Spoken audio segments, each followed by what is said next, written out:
आपने इतना समर्थन इस यात्रा को दिया, इतनी मदद की, इतनी शक्ति आपने हमें दी, इसके लिए मैं सबसे धन्यवाद करना चाहता हूं, दिल से धन्यवाद करना चाहता हूं।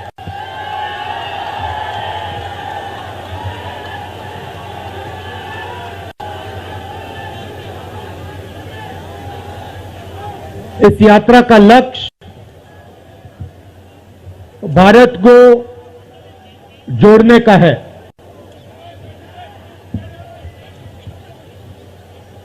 जब हमने ये शुरू किया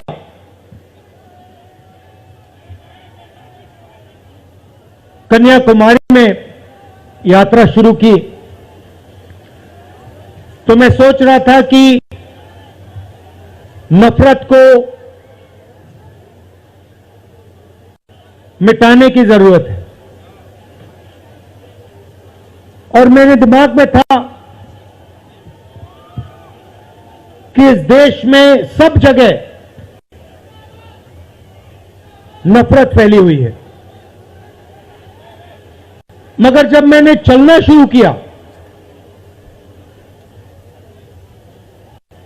तो सच्चाई बिल्कुल अलग थी। मैंने मीडिया के बारे में कहा, शुरुआत में कहा कि हमारे दोस्त हैं,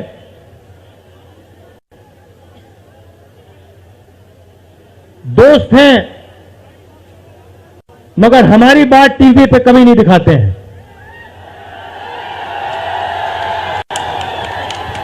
और वो तो तब भी ठीक है, वो ठीक है, हमारी बात नहीं उठाए तो ठीक है, कोई प्रॉब्लम नहीं है।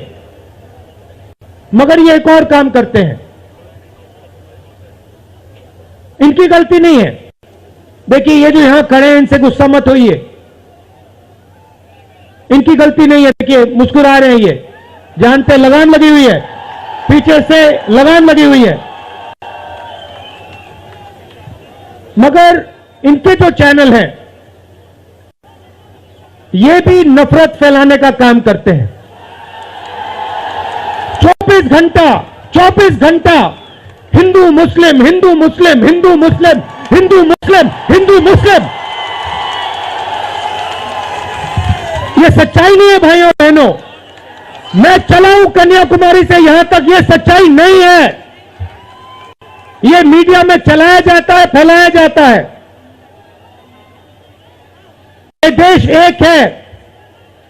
इन सड़कों पे लाखों लोगों से मिला हूं, सारे के सारे एक दूसरे से मोहब्बत करते हैं, प्यार करते हैं, गले लगते हैं। तो सवाल उठता है, क्योंकि ये नहीं कर रहे हैं, इनके पीछे जो शक्ति है, इनके पीछे जो शक्ति है वो कर रही है। तो सवाल उठता है, ये क्यों हो रहा है? जब सच्चाई ये है कि देश का आम नागरिक, चाहे हिंदू हो, मुस्लिम हो, सिख हो, ईसाई हो, किसी भी जात का हो, वो एक दूसरे से प्यार करता है, मोहब्बत करता है, एक दूसरे की इज्जत करता है। 90% लोग इस देश के एक दूसरे से प्यार करते हैं, मोहब्बत करते हैं, इज्जत करते हैं। देखिए मेरे सामने, ये देखिए, घूम के देखिए, ये जैन मंदिर है, गुरुद्वारा है, मंदिर है, मस्जिद है, ये है हिंदुस्तान। ये सच्चाई है हिंदुस्तान की, और ये नई बात नहीं, ये हजारों साल से इस देश की सच्चाई है। प्यार से ये देश मिलकर एक साथ रहा है। तो सवाल उठता है, ये जो मीडिया के लोग हैं, ये नहीं, जो इनके पीछे हैं, ये नफरत क्यों फैलाना चाहते हैं? आपने कभी पूछा अपने आप से कि मीडिया 24 घंटा कभी मोहब्बत की बात नहीं करेंगे? कभी आपने देखी है? कभी टीवी में देखा कि देखो एक हिंदुस्तानी दूसरे हिंदुस्तानी से गले लग गया? कभी देखा? नहीं, कभी नहीं दिखेगा। सही बात है ना? सही बात। कभी नहीं दिखेगा। इसका कारण है भाइयों और बहनों, मैं आपसे पूछना चाहता हूं, आप में से किसी का कभी जेब काटा गया है? आपका जेब काटा गया? आपका जेब काटा गया? तो जब जेब काटा जाता है, आपका काटा गया ना, तो जब कोई आपका जेब काटता है तो वो क्या करता है? सबसे पहले उसे क्या करना पड़ता है? नहीं नहीं नहीं, ब्लेड तो बाद में आता है, मगर पहले क्या करता है? पहले वो आपके ध्यान को इधर करता है,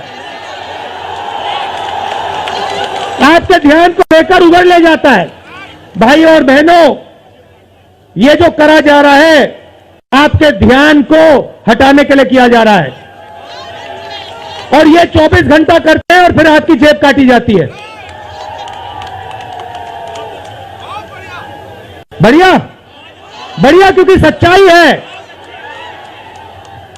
24 घंटा हिंदू मुस्लिम, हिंदू मुस्लिम, हिंदू मुस्लिम, और फिर जो भी आपका पैसा है, किसानों का, मजदूरों का, आपके एयरपोर्ट, आपके पोर्ट, आपकी सड़कें,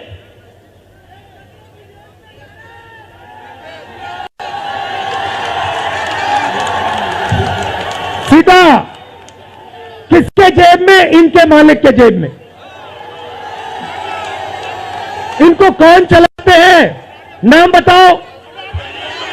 देखो, सब जानते हैं, पूरा हिंदुस्तान जानता है। भाइयों और बहनों, ये नरेंद्र मोदी जी की सरकार नहीं है, ये अंबानी अदानी की सरकार है। ये सच्चाई है, और ये पूरा पूरा लक्ष्य इनका आपके ध्यान को इधर से उधर, उधर से इधर करने का है। मैं 2800 किलोमीटर चला हूं, 2800, मुझे कहीं नफरत नहीं दिखी, कहीं हिंसा नहीं दिखी, कहीं मारपीट नहीं दिखी। मगर जब मैं इनका टेलीविजन खोलता हूं, 24 घंटे मुझे मारपीट, हिंसा, नफरत दिखाई देती है। क्यों? क्योंकि ये आपका ध्यान इधर से उधर ले जाना चाहते हैं। जो सच्चे मुद्दे हैं उस पर आपका ध्यान गलती से ना चला जाए। जैसे जब कोई आपकी जेब काटता है, वो चाहता है कि आपका ध्यान आपके जेब पे गलती से भी ना चला जाए। ये हो रहा है इस देश में। तो आपका ध्यान कहां जाना चाहिए? मैं आपको बताता हूं। सबसे पहले आपका ध्यान जो हिंदुस्तान के युवा हैं उनकी ओर जाना चाहिए। आप किसी भी युवा से पूछ लीजिए, वो आपको बताएगा, मैंने इंजीनियरिंग की, मैं डॉक्टर बनने के लिए पढ़ा, मैंने आईएएस के लिए तैयारी की, मैं जज बनने की कोशिश कर रहा था। पूछो क्या किया? पढ़ाई की, कितने साल की, स्कूल, कॉलेज, यूनिवर्सिटी सब पढ़ लिए, और फिर क्या हुआ? आज क्या करते हो? मजदूरी करता हूं, पकौड़े बनाता हूं।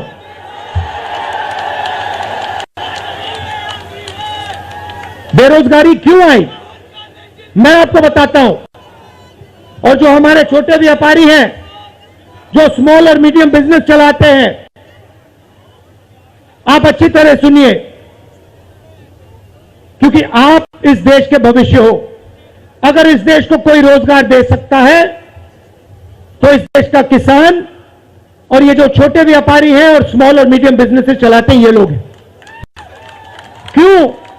क्योंकि ये लाखों हैं, ये लाखों में हैं, और कोई 100 लोगों को रोजगार देता है, कोई 500 को देता है, कोई 1000 को देता है, कोई 25 को देता है, कोई 35 को देता है, और ये लोग देश को रोजगार देते हैं। अब इनकी बात करते हैं। ये 24 घंटे लगे रहते हैं, बैंक के दरवाजे इनके लिए बंद होते हैं। हिंदुस्तान के 2-3 अरबपतियों को 1 लाख करोड़, 2 लाख करोड़, 3 लाख करोड़ ऐसे दिया जाता है। ये बैंक के सामने जाते हैं, इनको धकेल के निकाल दिया जाता है। राइट? अब क्या, ठीक है, बैंक का पैसा नहीं दिया तभी मान ली बात, तब भी मान ली बात, मगर फिर क्या किया, फिर प्रधानमंत्री ने नोटबंदी की और प्रधानमंत्री ने गलत जीएसटी लागू की। भाई और बहनों, ये पॉलिसी नहीं है, ये हथियार है। छोटे व्यापारियों को, स्मॉल और मीडियम बिजनेस वालों को और किसानों को मारने के हथियार हैं ये। और जब इन्होंने ये काम किया तो देश के जो युवा हैं उनको रोजगार नहीं मिल सकता, सवाल नहीं उठता, क्योंकि जो रोजगार देने वाले हैं उनकी रीढ़ की हड्डी आपने तोड़ दी। किसके लिए तोड़ी, किसके लिए तोड़ी? इनके जो मालिक हैं उनके लिए तोड़ी। गेम को समझो। अब देखिए, अब आगे चलते हैं। युवाओं की बात की, स्मॉल और मीडियम बिजनेस वालों की बात की, दुकानदारों की बात की। अब सड़कों पे मुझे हजारों किसान मिले हैं, एक सेकंड में पहचान लेता हूं, जैसे ही हाथ मिलाता हूं समझ आ जाता है ये मजदूर है या ये किसान है, हाथ से पता लग जाता है, छिले हुए हाथ होते हैं। अच्छा, एक और सवाल है जो मैं सोच रहा हूं,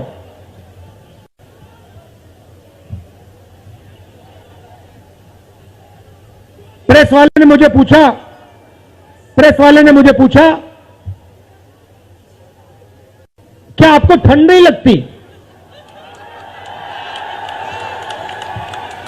और मैंने सोचा ये मुझसे पूछ रहे हैं, हिंदुस्तान के किसान से क्यों नहीं पूछते,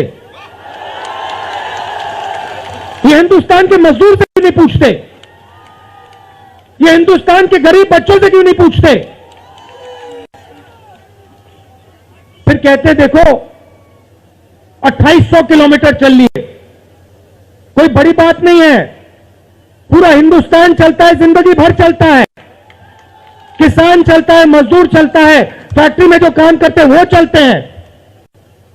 तो हमने ये कोई बड़ा काम नहीं किया भाई और बहनें, पूरा हिंदुस्तान करता है, रोज करता है। हम 2800 किलोमीटर चलते हैं, किसान शायद जिंदगी में 10,000, 15,000, 20,000 चल लेता है।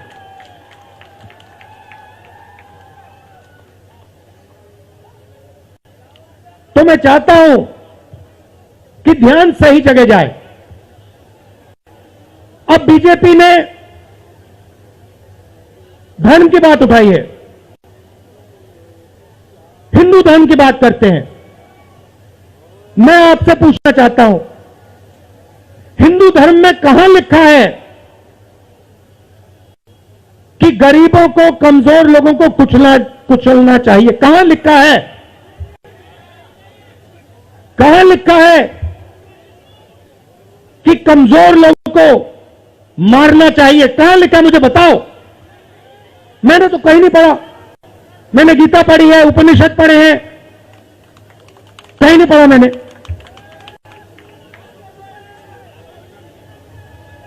आपने पढ़ा कहीं? गले लगाने की बात होती है। अच्छा ठीक है, देखिए अब ये लोग देश में डर फैला रहे हैं, नफरत नहीं दिखी मगर डर दिखा। किसके दिल में डर? किसान के दिल में, युवाओं के दिल में, छोटे दुकानदारों के दिल में, स्मॉल और मीडियम बिजनेस जो चलाते हैं उनके दिल में, माताओं बहनों के दिल में। मुझसे कहती है राहुल जी, बीजेपी की सरकार में हम तो सड़क पर, शाम को सड़क पर नहीं निकल सकते, तो डर फैला दिया है। सही सही। अच्छा, आपने शिव जी की फोटो देखी है? उसमें उनका हाथ ऐसे देखा आपने? इसको क्या कहते हैं? इसको क्या कहते हैं? इसको अभय मुद्रा कहते हैं। इसका मतलब क्या होता है? इसका मतलब होता है डरो मत। तो शिव जी कहते हैं डरो मत। हिंदू धर्म कहता है डरो मत। और ये लोग 24 घंटा इस देश में डर फैलाने की कोशिश करते हैं। अच्छा, एक और मजे की बात बताता हूं आपको। मैं सोच रहा था, आपने ये यात्रा देखी होगी, इसमें आपको हिंसा दिखी? नहीं दिखी? किसी ने किसी को मारा? किसी ने गाली दी? नहीं। आपने इसमें नफरत देखी? बिल्कुल नहीं। इसमें किसी ने यह पूछा भैया तुम्हारा धर्म क्या है? किसी ने कहा भाई तुम हिंदू हो, मुसलमान हो, सिख हो, ईसाई हो, क्या हो? नहीं। किसी ने यह पूछा तुम स्त्री हो या पुरुष हो? किसी ने यह पूछा तुम्हारी क्या जात है? बिल्कुल नहीं। कपड़े भी नहीं पूछे, कपड़े भी नहीं पूछे। अच्छा, इसमें आपने देखा होगा, पता नहीं आपने देखा या नहीं, इसमें कुत्ते भी आए। कुत्ते भी आए इसमें, कुत्ते आए। और आपने एक, अगर आप टीवी देख रहे होते, आपने एक चीज देखी होगी, कुत्ते को किसी ने नहीं मारा, किसी ने नहीं मारा। इसमें गाय भी आई, भैंस भी आए,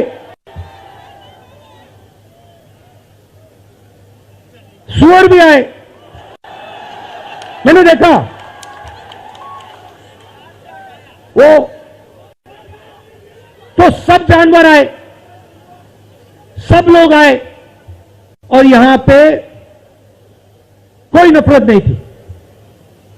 जैसा हमारा हिंदुस्तान है वैसे ही ये यात्रा है। कोई नफरत नहीं, कोई हिंसा नहीं, कोई गलत सवाल नहीं। कभी कभी कोई गिर जाता, जैसे हमारे हरियाणा के पीसीसी गिरे, धड़ाम से गिरे, केरला के सब नेता गिर गए, 1 सेकंड में लोग उनको उठा लेते थे।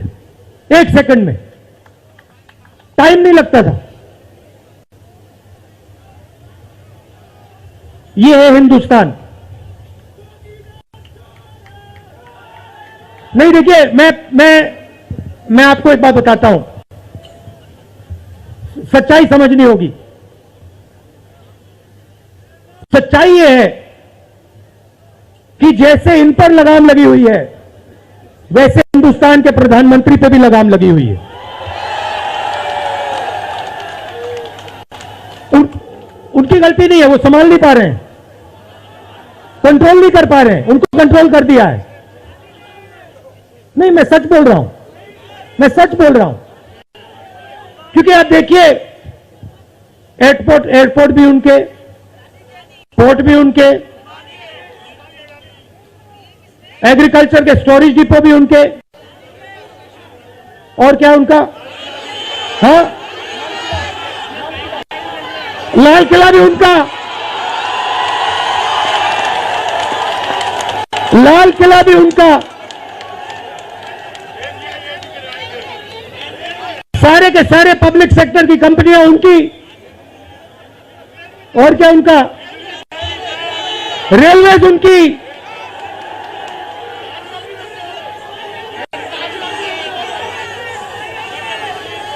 अभी भाइयों और बहनों ताजमहल भी चला जाएगा, तो सब कुछ उनका। तो ये देश की सच्चाई है।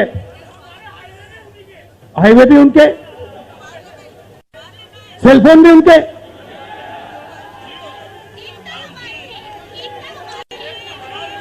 मगर सच्चाई हमारी।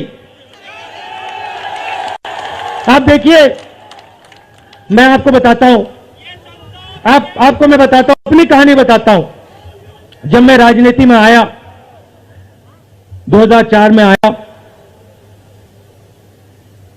हमारी सरकार थी, चुनाव जीते थे, और ये प्रेस वाले 24 घंटा मेरी प्रशंसा करते थे। 24 घंटा राहुल गांधी, राहुल गांधी, राहुल गांधी, राहुल गांधी। फिर मैंने क्या किया, मैं चला गया भट्टा परसोल में। सुनो, आपको समझना है ये है क्या। मैं भट्टा परसोल गया और मैंने किसानों का जो जमीन का मामला है उसको छेड़ दिया। और भाई और बहनों, जैसे ही मैंने किसानों का जमीन का मामला छेड़ा, वैसे ही ये मेरे पीछे पड़ गए। उसके बाद जमीन अधिकरण बिल, भट्टा परसोल के बाद जमीन अधिकरण बिल लाया, कांग्रेस की सरकार लाई। उसके बाद तो पूरा फुल टाइम 24 घंटा मेरे पीछे पड़ गए। प्रधानमंत्री जी ने, बीजेपी ने, मैं आपको सच्चाई के बारे में बताना चाह रहा हूं, प्रधानमंत्री ने, बीजेपी ने हजारों करोड़ रुपए लगा दिए मेरी छवि को खराब करने में। हजारों करोड़ रुपए। और आपने देखा होगा, मैंने एक शब्द नहीं बोला, बिल्कुल चुप, बिल्कुल चुप। मैंने एक शब्द नहीं बोला। मैंने ये नहीं बोला भैया ये गलत बोल रहे हैं, ये ठीक नहीं है ना, मैं बिल्कुल चुप, चुप। क्योंकि मैंने कहा चलो देखता हूं कितना दम है, और लगाया। पूरी की पूरी मीडिया लग गई, व्हाट्सएप पर लगाया, फेसबुक पर लगाया, सब जगह 24 घंटा राहुल गांधी के बारे में। कुछ नहीं बोला मैंने, पूरे देश में फैला दिया। और फिर एक महीने मैंने आपको सच्चाई दिखा दी और पूरा पूरा खत्म। देखो सच्चाई कैसे काम करती है। सच्चाई को छुपाया नहीं जा सकता है, कहीं ना कहीं से सच्चाई बाहर आ जाती है। और ये यात्रा हिंदुस्तान को जोड़ने की है। क्यों? क्योंकि इस नफरत से, इस डर से हमारे प्यारे देश को नुकसान हो रहा है।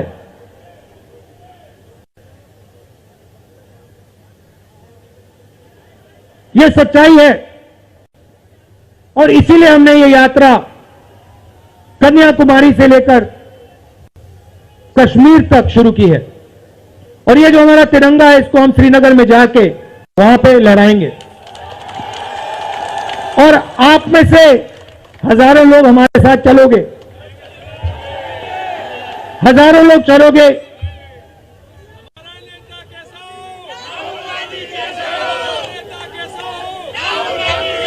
तो भाई और बहनों, देखिए सच्चा मुकाबला दुनिया में, सच्चा मुकाबला चाइना और हिंदुस्तान के बीच में है। ठीक है, चाइना ने 2000 स्क्वायर किलोमीटर हमारी जमीन ले ली है। प्रधानमंत्री जी कहते हैं कि हमारे बॉर्डर के अंदर कोई नहीं आया। तो भैया प्रधानमंत्री जी, अगर कोई नहीं आया तो हमारी सेना उनकी सेना के साथ 21 बार क्यों बात कर रही है? और हमारे जो सेना के लोग हैं, हमारे डिफेंस फोर्सेस के लोग हैं, वो क्यों कह रहे हैं कि चाइना ने हमारी जमीन ले ली है? मगर देखिए, कंपटीशन आर्थिक है, मुकाबला आर्थिक है। ये आपके जो सेलफोन है, ये आपके जो शर्ट है, जूते हैं, इसके पीछे आप देखिए, प्रेस वालों के जो कैमरा है, इसके पीछे देखिए, उसके पीछे आपको लिखा दिखेगा मेड इन चाइना।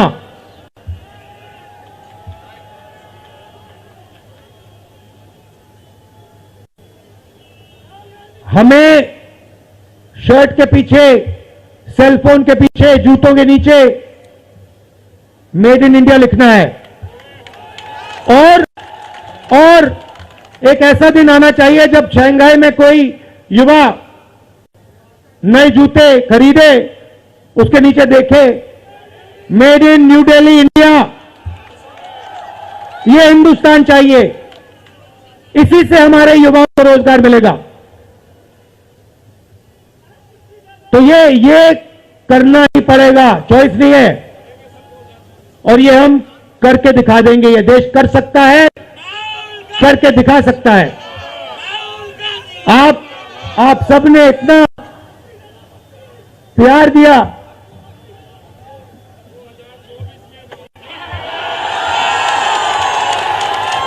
आपने इतना प्यार दिया। मैंने भाषण में राजस्थान में कहा था, आपके नफरत के बाजार में हम मोहब्बत की दुकान खोलेंगे। आपने लाखों दुकानें खोल दी हैं। आप सबका दिल से बहुत बहुत धन्यवाद। नमस्कार, जय हिंद।